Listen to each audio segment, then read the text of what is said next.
Chair, just a procedural matter, Chair. Yes. The PS whom you have preferred for today to call honorable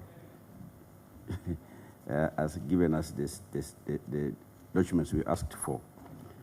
Is it procedural right for us to just have just a summary like you see on the land titles, just a summary like we received this from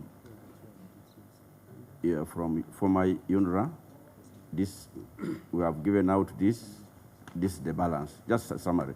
Then on the EPS, this express thing, I think this 2-page statement, this one you can read, just for the public to know. That's a small thing. But then the others, I think we have seen them, they are bulky. We possibly, at report writing, that's when maybe we shall go in detail. But just a synopsis of those. Some are an update, even on the staffing, the absorbed staff, how many were absorbed, how many left out, how many have been paid, or have they all been paid? Just that. Okay. Just a quick summary. So you're going to give us... Because we are asking for an overview, just a picture. And this document, which is not yet signed, I don't know whether you have a signed copy, PS, because the copies you have given me, at least you can sign one of them. Yes? Mijuche? Yeah, at least one should be signed, and then after remarks from Kagina, Madam Kagina, then I'll go back to PS. The statement is by the Honorable Minister of Works and Transport. Can I sign it here as a person present? Or we can tender a signed one? You can sign 4. Okay. But Chair, you are the host. Now we have missed Madam Kagina for a long time. I wanted you to first formally welcome her to the committee. Now that you're asking, the visitor comes home, you are saying, can we hear from you? You welcome first the visitor. I've given you opportunity, you can... with the powers given to me by the by the chair. Now I'm the acting vice chair for today. As my neighbor here asks for the independence, he cannot ask for the chief whip because he has even feared to go for primaries. So he cannot ask for the government chief whip. I think it's a pleasure seeing Madam Kagina, whom we have interacted for long, both in the COSASE and fiscal infrastructure for the time we have been in this house. Of course, for me, I have a long history with her because at one time she was my boss somewhere. So we want to welcome you. It's a pleasure seeing you today here. Together with the other team, I've also had one former staff introducing a copy. We appreciate what you did while in office. We appreciate. And I'm happy that you are able to come. That shows that you are still part and parcel. We have heard from the chairperson and members.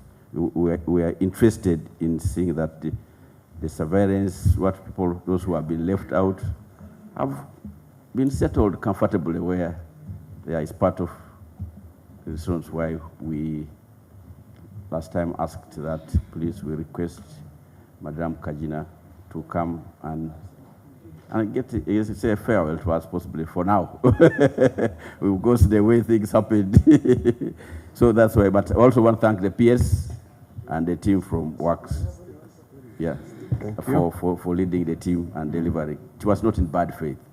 The invitation was in good faith for us to interact and share such that we have an informed portion of what has happened during the rationalization. We don't just want to hear from the media. So once again, we want to welcome you and thank you for coming. So thank you, Chair. Thank you, Elijah. The floor is yours, Madam Kagina. Thank you, Honorable Chair and Honorable members of COSASE. I will just make 2 brief comments. First of all, to thank you, Honorable Chair, for the opportunity to come back and interact with COSASE. And indeed, like Honorable Elijah said, we have had a long engagement with COSASE over many years, and it's always been a pleasure to come to Parliament to present our accounts and to defend them to be accountable to Parliament and to the public, and to appreciate the support that we always received every time we came. And I also perhaps to officially say farewell, because like you said, we didn't get that chance. I'm now fully in the private sector. The second comment, Chair, is that I'm here How is the private sector? It's good. It's moving well? It's quite interesting. Oh, okay. The second comment, Chair, is to say I'm here to support the responses in the time that I was in office, but responses by the Ministry of Works. I have just received the report. I will do my very best in responding where I will be required to respond. I thank you. Okay. Yes, PS. Thank you, Chair. Last time we were here, I was almost put to task for dominating the talk and the show. This time I would like to request that Engineer Wani takes us through these responses to members. Engineer Zakawani. Okay. Thank you so much, Chair, through the PS. In regard to the land titles, the Ministry of Works and Transport received 8,606 land titles, which were in the custody of the former Uganda National Roads Authority. And specifically on behalf of the ministry, I beg your pardon.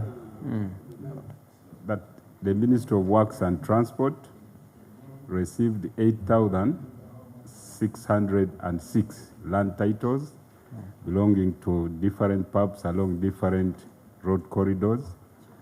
And these titles were received on behalf of the ministry by our officer called Kanyesije Dennis, who can give further details. And the report relating to the handover has been submitted to the committee by the Permanent Secretary, Minister of Works and Transport. That's the summary in regard to the titles that were received. So, members, you have any comment? Elijah? I think that's the information. You just need the information, unless possibly an update, if any, after receiving that, whether they have given out some to those people who had been looking for them, or it is something ongoing. Chair, as briefed by the PS during the last meeting, we have been in the recruitment process. The section for land acquisition has now been fully, staff have been deployed. We now have a principal officer and some staff. So work is actually going to start this quarter when we receive money to begin processing and then returning back some of these titles. So between January and June, we didn't do any work because staff were not yet in place. We just deployed staff in June, and work is actually going to commence this August with the release that we are going to receive this quarter. So we expect to reduce this backlog, at least by the end of the financial year. More than half of these titles will be returned to the owners. And of course, Chair, there are members of the public, the owners of these titles, are always knocking on our doors. They want these titles for various reasons. So we are trying to allocate resources and see how we can clear the backlog. Yes, Honorable Mijuche.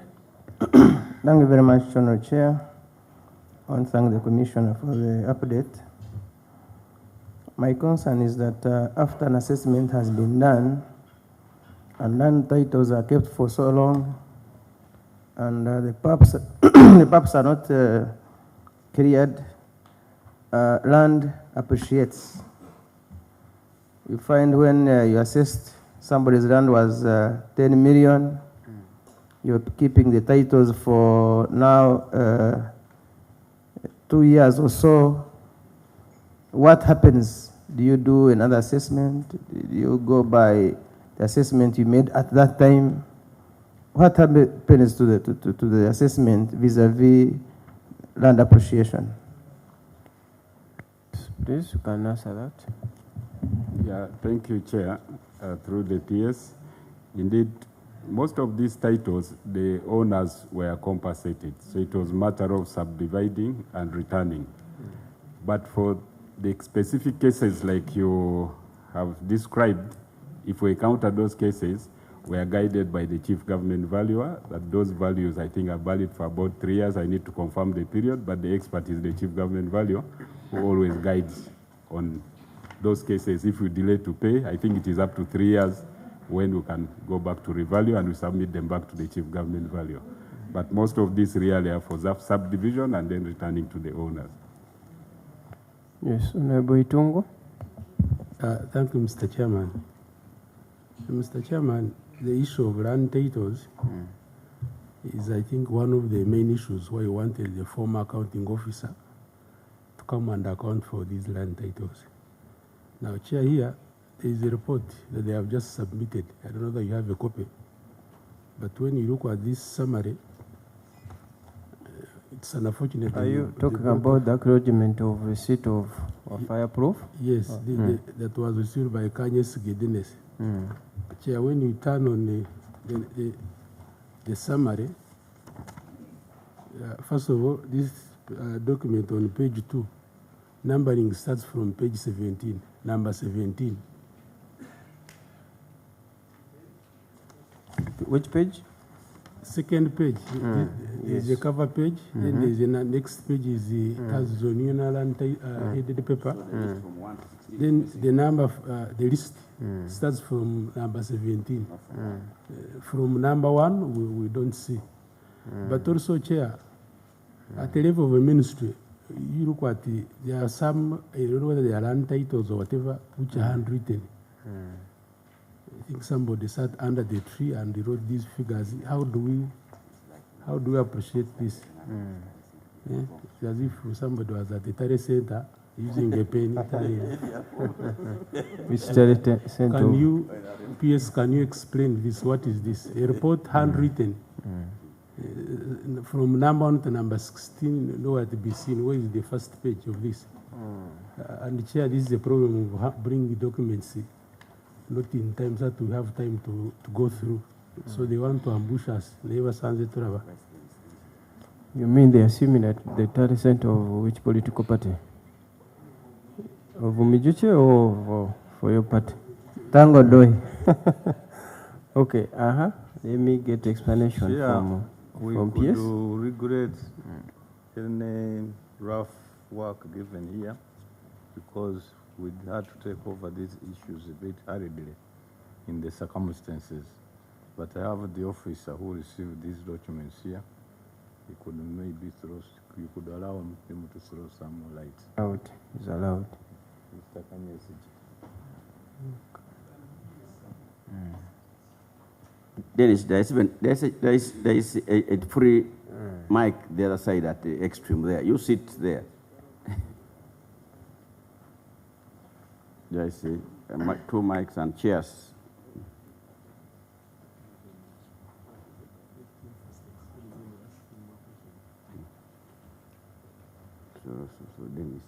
But as it settles down, Chair, these titles are safe and well locked up. There's no cause for alarm. Yes, please, sir. We are waiting for you. Honorable Chair, through the PS, this was a anomaly. Maybe when somebody was printing, he missed up the first page. Then, but the page was starting from 1, then up to 16, then 17 follows. Then for the tally. Dennis, before you go there, for the tally, you are talking about tally. I don't know which tally you're talking about. I think you should be serious. You can't now come on here and say, you're embarrassing the PS by saying that maybe. You mean you did not look at this document when you are requested? Because I don't expect the PS to be the one going to pick these things here. You are the person responsible who received the report. You are supposed to go through it. But what you only see here is an embarrassment and indictment on your side. Don't do this. You're a professional person. And it's even just like you have photocopied pages. and this inputting things, some are typed and others are just handwritten and crossed. I think if I was you, I would have started with a serious apology, because for you to come and say, it may be someone was photocopying, yet you are the one responsible for this. Are you really serious? You have even signed as a part of your countersigned there. And Chair. Yes, Itungo. When you look at the handwritten figures, if you move down, the total was 8605. Then he added on one, I don't know from where. Then he came up with another figure in handwritten. I don't think this document really, as far as whatever. Then, Mr. Chairman, in my view, the report on the land titles, it should have shown which land, because I hope they are not of the same case. Maybe some have been compensated, the others have not been, whatever. Maybe there are some which are still in the Ministry of Land for subdivision.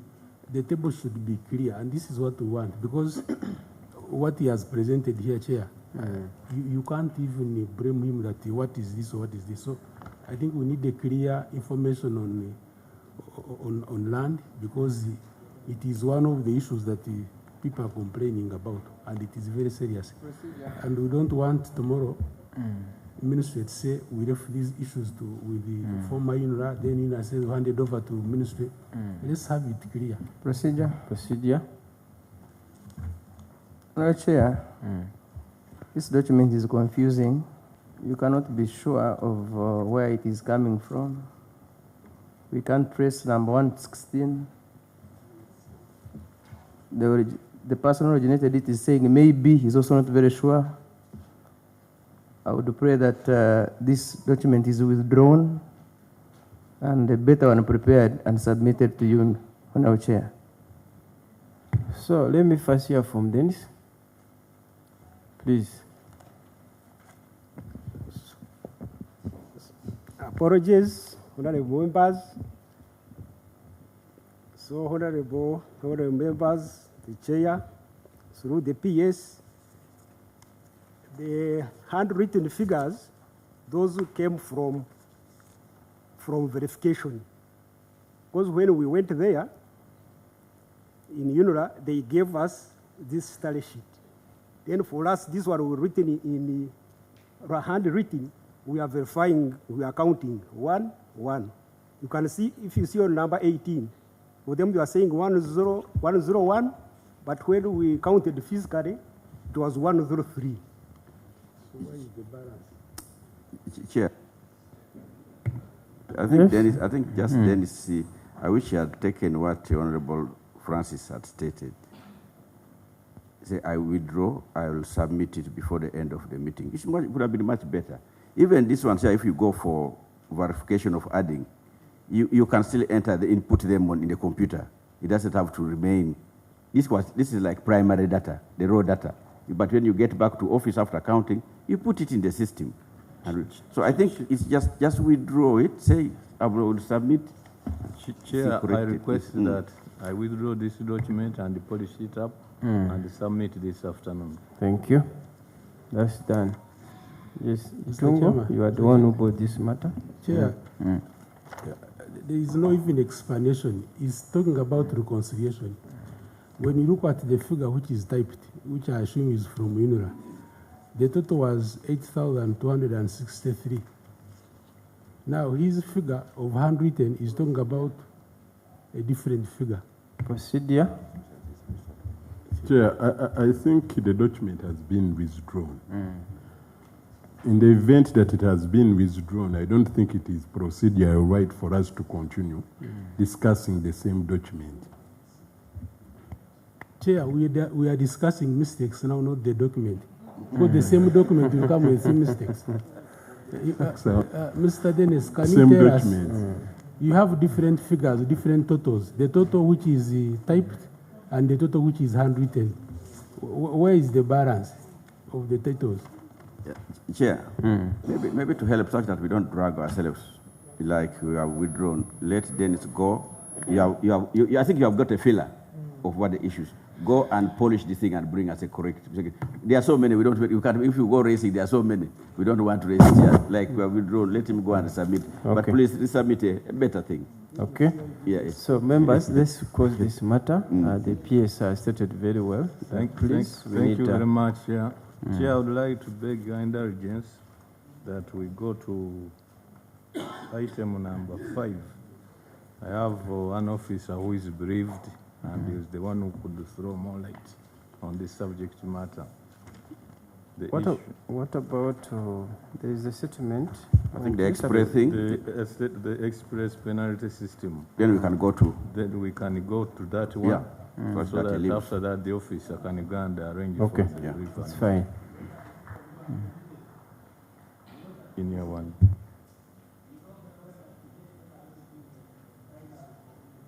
Jonah Katoshave, can you, on my behalf, present this statement? Okay, thank you, Chair and members through the PS. The statement which is before you was from the Honorable Minister of Works and Transport in relation to implementation of the EPS.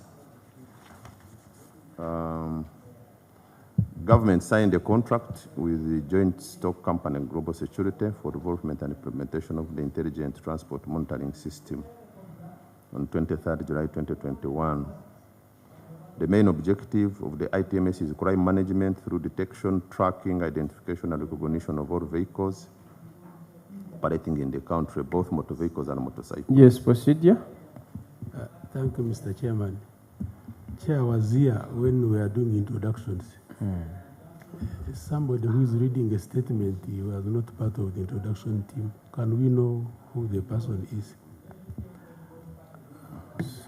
Apologies, Chair. And my intention was not to smuggle myself in the meeting. It was in order, but allow me to introduce myself. My name is Katoshave Winston. I'm the Commissioner of Transport Regulation and Safety, Minister of Works and Transport. Please continue.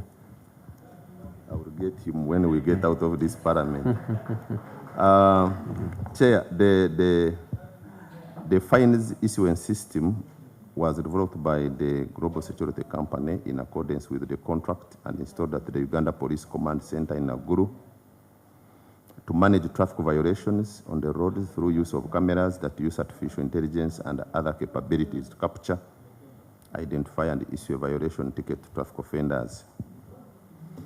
The system was integrated with Express Penalty Scheme of Uganda Police Force, interfaced with UNRA to generate the PRN for the violation ticket, and integrated with the motor vehicle registration system to fetch vehicle details to facilitate the issuance of the ticket to the vehicle owner. Government commenced implementation of the fines issuance system on 5th June, specifically targeting the offenses of speed beyond the prescribed speed limits and traffic light violations. The launch of FIS followed wide stakeholder consultations and public sensitization, which was conducted since the beginning of the year. Stakeholder engagements were held with transporters, including taxi, bus and truck operators, border leaders, car bond owners, bankers, associations, and insurance brokers. Public sensitization was also conducted on radios, television, print media, and social media. I acknowledge and appreciate the public outcry that followed the implementation of the fines issuance system due to a number of gaps that were expressed during the implementation of the system, some of which related to the regulations, such as the application of 30 kilometers per hour, high fines, the 72 hours allowed for payment of the fine and surcharge, while others were errors made on the system. Overall, I appreciate that more stakeholder engagement and sensitization is required for the public to appreciate the need for the fines issuance system and its objectives. I accordingly suspended the implementation of the system for 1 month to allow government to address all the concerns and gaps identified with the law and the system. All issues have been addressed, and upon cabinet approval of the same, a multi-sectoral committee was constituted, including Ministry of Works and Transport, Ministry of Justice and Constitutional Affairs, Uganda Police Force, Office of the President, Kampala Capital City, Civil Society and the Joint Stock Company, the service provider, to establish all the gaps and study them with the aim of reviewing the regulations and system to attain all the safety objectives of the regulations. The committee is currently reviewing the following: the legal framework for speed regulation and express penalty scheme, infrastructure issues including proper signage and positioning of cameras, system errors and gaps that were identified in the implementation, and the management of special speed zones such as school zones and market zones, and also the communication strategy to step up sensitization to all stakeholders across the country. I beg to submit. Chair, this statement is by the Honorable Minister of Works and Transport. Yes. On the 12th, because we are supposed to get back to the public. So currently, the master sector team which the PS put in place is reviewing the law. Part of the law was through Parliament, so it will require amendment maybe when the PS puts this together to the minister. I think the minister will come to you for that. And the rest of the issues are operational on the infrastructure, the road, and the signage, and the use of cameras. Again, this report, once it is ready through the PS, the minister will present it maybe to Parliament and give a statement on the progress. I submit. Yes, members, no comment? Yes, I think procedurally, this is reading a minister's report. He cannot comment. You don't want this scheme to comment on. We shall handle it at the Parliament or the Fiscal Infrastructure Committee. Okay. But at least thank you for presenting. Thank you. Yes, thank you, Commissioner. Honorable Tungo, he says you have survived. I don't know what he has survived. He's very smart. He says you have survived because you are putting on a blue tie. Yeah, we shall engage the minister on this matter for further engagement. I think we need to... I hope that statement would be expanded from the Honorable Minister. I came here as a civil servant. Okay. Let's continue. And Chair, I request that on his behalf, he's related to go and organize the bereavement which he has suffered. He lost his brother-in-law. So sorry. Is he collecting Mabugo? Are you collecting Mabugo? Yeah, if parliamentarians they still have something they can throw it around. So, if they still have something. Honorable Itungo, on our behalf, you can contribute. Chair, Honorable Itungo was collecting, but he disappeared with Mabugo, so he will submit it later. Okay. That was on a light note. PS? Chair, the next item I'd like us to look at is number 2, the report on rationalization. Last time I labored to take members through this report until when they demanded that we should write something comprehensive. It's a detailed, long report. I would like to... You can summarize. To promise what I promised the Infrastructure Committee, that I will find resources, and we have a one-day retreat to discuss this matter. As I talk now, the process is still going on. This afternoon at 2, we are supposed to meet with the Minister of Public Service, supposed to chair a meeting where the Minister of Works will be, the head of public service, the chair of the Public Service Commission, to discuss issues to do with phase 2 of the recruitment. And after phase 2, we intend to move to phase 3. So it is still work in progress. I would seek your indulgence that you peruse this report, and at an opportune time, resources allowing, I invite both this August committee and the one of infrastructure, which I promised, for a retreat, and we go through this thing, need integrity. Thank you. Members have a comment on that? I think that's Itungo. Chair, I think that's a better approach. So that we brainstorm and we conclude. Okay. Thank you. I think let's go to the report that has point 1.2, the long outstanding payables. You had another issue, PS, apart from this, before we go into the report? The other report which I submitted, because we've looked at the Auditor General's responses, we've looked at the land titles, and now we have the assets which we have received. Yeah. You have a comment on that? And if be on record.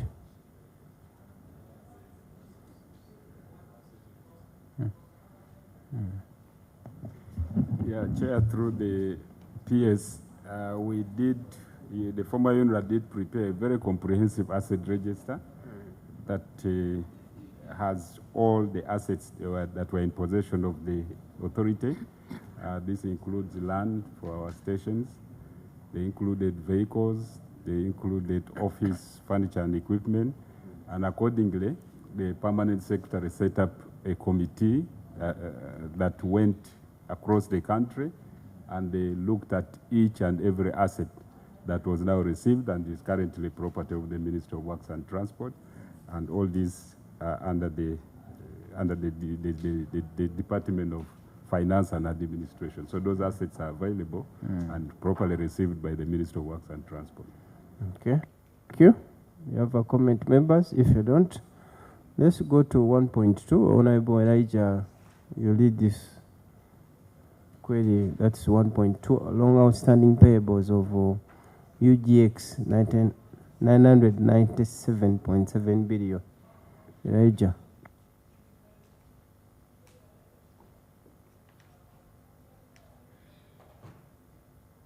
I think the other time where we stopped, we just wanted to ask the accountant that can you give us because there are some which were dating 5 years old, one between 1 and 5, and then later those we wanted to see, have you cleared those earlier ones first? I think that's what we wanted to get from you, and then there was a document you are supposed to lay a letter, if you got it, about the authorization. I think that's just the information we wanted. Please. Chair, I request the accountant to do that on my behalf. Please. Honorable Chair. It's fine.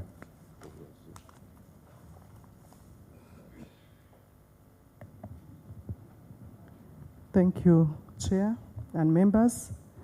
Through the PS, as at 30th June 2024, UNRA had outstanding debt of 997.7. The 83 billion was paid last financial year, 2024-25, and the status now is 414.5 billion. It's among the documents that we have submitted to the committee. Members, Appendix 2. That is appendix. You ask the letters. You have to look at it. Appendix and 2. confirm. Chair, as you look for the appendix, I can see evidence 2. Members, let's go to evidence 2. We Yes. wrote a cabinet paper, which we took to cabinet to say how grave the situation was with regard to payments of creditors. Most of the contractors had abandoned the site, and eventually we got that supplementary, which has eased the situation. But still 400 something billion is not little money. And recently, when PSS still released the funds for this quarter. I think there was a mistake where he said he had released 992 billion to pay creditors. I have tried to reach him to correct that mistake. Up to now, he hasn't. That money which was released is for external financing, not GOU. So already creditors are knocking at the door, asking where their money is. I thought I could bring this to your attention, sir. Yes, members? Yes, Baka? Chair, you remember last time our concern about these long outstanding debts, moreover accruing interest. I'm happy that they reduced on the debt, but my concern about the cabinet paper, was it You can be near them, you can extend it near. Was it specifically about this? You know, we can talk about the cabinet paper, and when it is indicating other areas, not necessarily this. It was also involving some areas of Duka, but Chair, cabinet papers are stamped secret. I'm not at liberty to discuss what is there. Yes, Honorable Baka, you have a comment? No, you see, Chair, I think the PS knows that I was once a minister. That's it. And you are aware. And you know, much as you stamp the word secret, if the committee wants something to do with that paper, and if we say submit it, will you say that I can't because it is a secret? I can disclose, since you're a minister, is the extract from that cabinet paper. That Okay. one, yes. Yes, Elijah? Like we were discussing earlier on, if you looked at the status of the domestic areas as of 30th June 2025. But this is now as of 2025. You do realize that I think all this domestic areas is mainly part which was supposed to be by the counterpart funding from the government of Uganda, not from the donor funding. Yeah, that's why you see when the issues of the PAPS, land and property, then the Uganda Road Fund debt, then the recurrent government of Uganda, it has that in that white. But then I'm trying to look, you know, the way you have, I don't know whether numbered or what, I'm trying to look for that first letter of the request as annexed. I don't know whether there is a problem with my document or what, because I was trying to look at the letter. I'm looking for the letter for requiring for the authorization. It's on which, because I can see evidence 1 on that yellow thing, and then evidence 2, cabinet paper, and letters, okay? Letters requiring, so I'm trying to look for that letter. Yeah, we on evidence too. That is the schedule of areas, worths, UGX 583. Then 2 cabinet paper requested for additional resources to clear outstanding debts. 3 letters. Okay, to PS. I've seen them. So what? Because there are about 3 letters. What's the total amount when you total them up? For the 3, I've seen. I see 342. I mean 364. I see 42 billion. I see 23 billion. We want what relates specifically to what we are talking about. Because this is 10th November. Application. Thank you. But maybe, Chair, on a second thought, we asked for these documents. I think we shall analyze them, because at least we have seen the letters are here. I think we just shall do the reconciliation, not for us to drag time. At least we have seen the letters. When we are doing the report writing, we can be able to go. We just wanted to, then we can move to the next item. So, if it pleases you, Chair. I think that would help us. So these documents which are provided, are they mine or just for reference? I want to understand. Madam. Chair, It's a bit detailed, what we submit, what we've just given you. We couldn't attach it in the responses, Okay. but that is the details to accompany the expenditure and the payments in respect of the date Okay. that was For the committee? outstanding. For the committee? Yes, for the committee. Thank you. Thank you. Can, please, Elijah, you can have. We can proceed, Chair. Yes, let's proceed to members. Do you have any comment on this before we go to 1.3? I think we got 1.3. Okay. We shall try to analyze the documents which are provided specifically on 1.2. Let's go We are to on the non-performing letters yes, of credit. The non-performing. What's the status? I think what we need there is just the status. Yes. The non-performing letters of credit. That is the 1.3. Yes.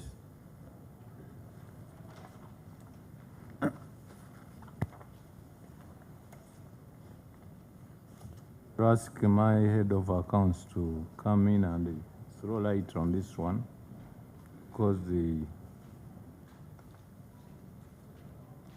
it's number 4.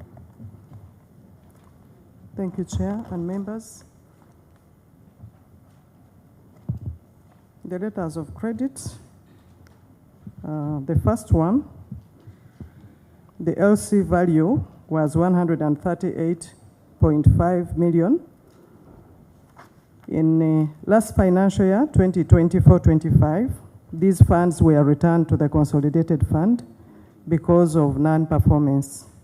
And we are going to reflect this information in the financial statements for the year ending 30th June 2025. The second letter of credit, how much was the ferries were constructed and launched in the waters and also tested for seaworthiness, and trials were successful. The balance on the LC is to cater for final payments. So this one is still outstanding, and it is valid up to 2026. Is this my BKK ferries, PS? Yes, Okupa. Yeah, I just wanted that confirmation. Those are the ones that which are floating. The one I was. As I told you, we are going to do the landings by force account this quarter. Okay. Because we want to use them, and Madam Kagina should not be left out when they're going a maiden route. On the maiden route, Madam Kagina should be. Thank you. Okay. I think that explains the issue of letters of credit. Okay. Let's go to 1.4. Status of land acquisitions. I think we have done it. Yes. Let's go to. Let me see. We go to page 7 of the Auditor General's report. That is section 2. Report on the audit of compliance with the relevant regulatory framework. That is 2.1, delayed evaluations. Please, PS.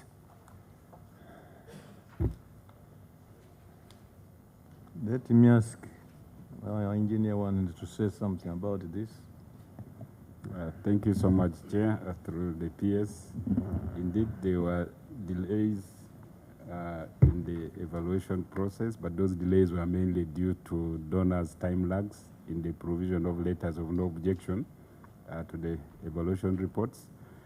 But we continue to engage our development partners to quicken this process of providing those letters of no objections. Thank you, Chair. Does this apply to all the donors, or there are specific donors who have this issue of delays?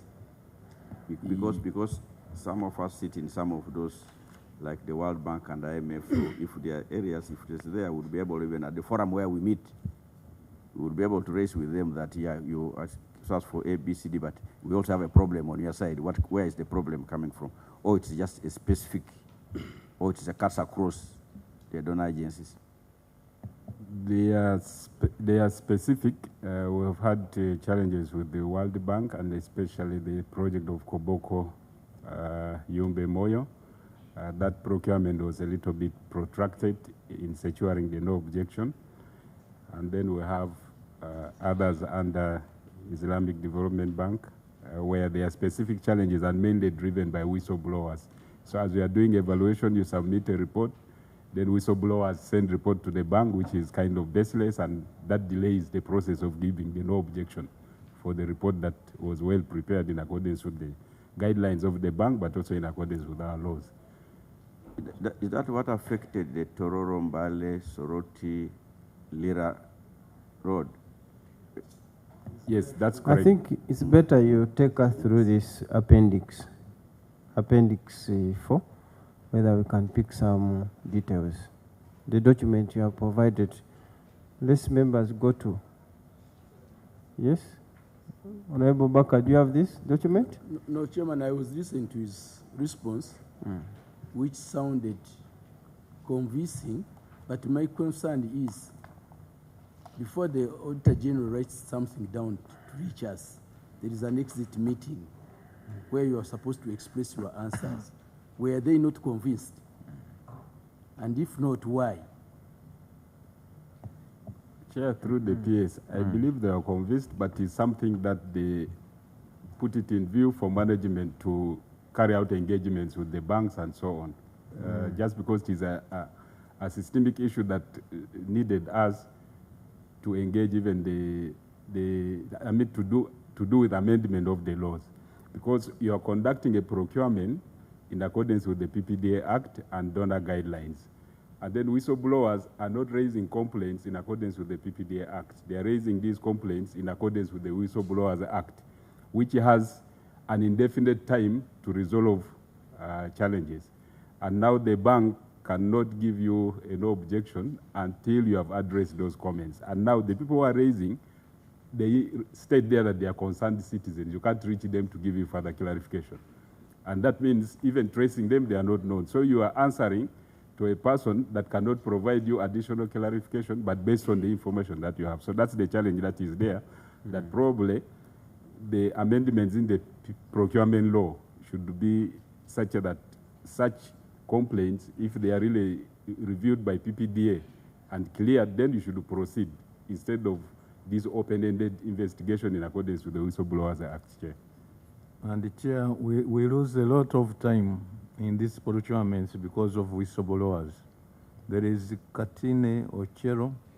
We have had to redo the procurement. Kapchura Swam took us over 5 years because of whistleblowers. So I think we shall need your support in addressing this matter. Chair, I think Honorable Bakabulindi, that's why you see it was not like a query from Auditor General. I think when you look at their recommendation, Auditor General was saying, I advised the accounting officer to engage donors to establish mechanisms for the timely provision of no objection letters to minimize evaluation delays. Additionally, the accounting officer should embrace planning and communication to ensure adherence to timely regulatory timelines. So I think this was a comment from it was not like a query, but a recommendation, which rhymes with what Commissioner Engineer Wani has stated. So I think this engagement needs to continue. Like the PS also asked, are also asking us to also keep engaging with these stakeholders. Chair, just to supplement, indeed, yes, we have been engaging, and the first one that we've actually done a protocol is Islamic Development Bank, where the accounting officer, the permanent secretary, engaged the country manager, and we have come up with a framework to agree on the timelines. That if there are such a whistleblowers, we now need to sit with them instead of usually they write to us and say investigate, and yet in that investigation we do desk checks, and we don't have that confidence to do detailed investigation. So we've agreed on the protocol where we'll look at the procurement guidelines versus the complaints that have been raised, and then we can agree to proceed. The other matters can be held if they are not really substantial to affect the outcome of the procurement process. So that protocol, the permanent secretary has agreed now with the Islamic Development Bank on how we are going to handle Katine Ochero, Kumi Ngora Kagwara, and we've agreed on timelines that this procurement must be completed by December. And for us to complete by December, then we are not going to entertain those complaints if they are not very fatal to affect the outcome of the process. Yes, Itungo. Thank you, Mr. Chairman. Chair, sorry to take you back on 1.4, the status of land acquisition. Yes, yes, sir. Chair, one of the issues that we had here was issues to do with the compensation of the PAPs. And when you look at that query, there is an isolated sentence in between there saying that failure to compensate PAPs. I think, Chair, it is at this query that we should hear from